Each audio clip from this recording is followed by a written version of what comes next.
ભુજ શહેરમાં રાત્રે બનેલ ઘરફોડ ચોરીના ગુનાનો 24 કલાકમાં ભેદ ઉકેલાયો। અત્યારે ચૂંટણી લગતનો માહોલ હોય, આપણા પશ્ચિમ કચ્છના એસપી શ્રી મહેન્દ્ર બગડિયા સાહેબ, જે ખુદ પોતે બોર્ડર રેન્જના આઈજી તરીકે ચાર્જમાં હોય, સાહેબની સૂચના અને એના એક્શન પ્લાન મુજબ તમામ થાણા અધિકારીઓ અને તમામ બ્રાન્ચો આ બાબતે એક્ટિવ છે। કોઈ પણ આવી અઘટિત ઘટના બને તો એ બાબતે ત્વરિત કાર્યવાહીના ભાગરૂપે જે આ ચોરી 3/4/2024ના રાત્રે બનેલ છે પશ્ચિમ કચ્છના ભુજ શહેરની અંદર, તો એનો 24 કલાકની અંદર આરોપી અને મુદ્દામાલ હસ્તગત કરી ચૂક્યા છે, જે એલસીબીની ટીમ અને એના બાતમીદારો, આ ઉપરાંત બાતમી કરતાં જે સૌથી અત્યારે પશ્ચિમ કચ્છના ભુજ શહેરની અંદર જે નેત્રમ દ્વારા જે સીસીટીવી કેમેરા આપણા પૂરા શહેરની અંદર લાગેલા છે, જેની આપણા ગુજરાતની અંદર ઇનામ પણ મળેલા છે ડીજી સાહેબના હસ્તે,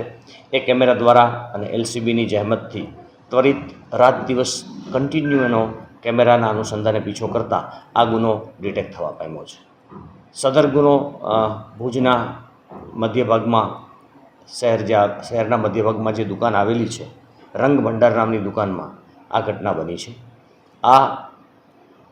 જે આરોપીઓ છે એ આરોપીઓ 3 આરોપીઓ છે જે હસ્તગત કર્યા છે, જે મૂળ ઉત્તર પ્રદેશની ગેંગ છે અને આ આરોપીઓ એક અવારનવાર ચોરી કરવાની ટેવ ધરાવે છે, જેમાં આરોપીઓને પૂછતા એના રિમાન્ડ પણ લેવામાં આવ્યા છે અને એના અનુસંધાને કુલ 10 ગુનાઓ ડિટેક્ટ કરવામાં આવ્યા છે। આ ગેંગમાં એનો ખાસ મોડસ ઓપરેન્ડી એ છે કે જે એની શટર તોડી અને દુકાનમાં પ્રવેશ કરે છે અને રોકડ પૈસા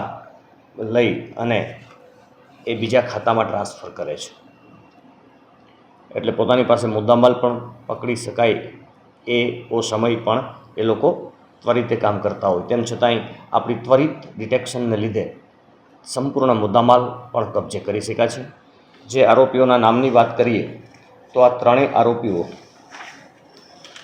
ઉત્તર પ્રદેશના છે, જેમાં મોહમ્મદ મુત્સદીર સન ઓફ અબ્દુલ જલીલ શેખ,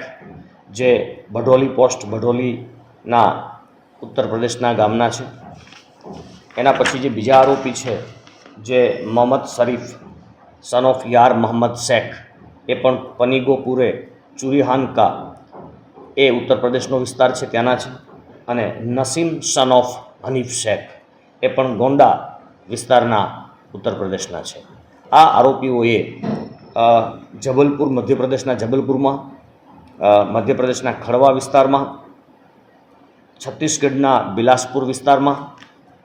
ઇન્દોરમાં, ઉજ્જૈનમાં, એવી અલગ અલગ 10 જગ્યાઓમાં એણે ઘરફોડ કરેલી છે। આ વ્યક્તિઓ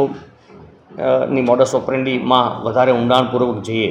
તો એ બાય ટ્રેન આવે છે અને નજીકના રેલવે સ્ટેશનના નજીકના ગેસ્ટ હાઉસમાં એ ઉતરે છે, જ્યાં પોતાના સાચા આઈડેન્ટિટી કાર્ડ પણ આપે છે અને નંબર આપે છે, પરંતુ એ નંબર જે આપ્યા હોય છે એ નંબર આપીને તરત એને બંધ કરી દે છે, જેથી કરીને એ નંબર ઉપર તમે ટ્રેક કરો તો એનો નંબર બંધ આવે છે। પરંતુ આપણે સીસીટીવી કેમેરાના આધારે આ ગુનો ડિટેક્ટ કરી શક્યા છે અને તમામ મુદ્દામાલ પણ આપણે કબજે કરી શક્યા છે। હાલ આ આરોપીઓ રિમાન્ડ ઉપર છે।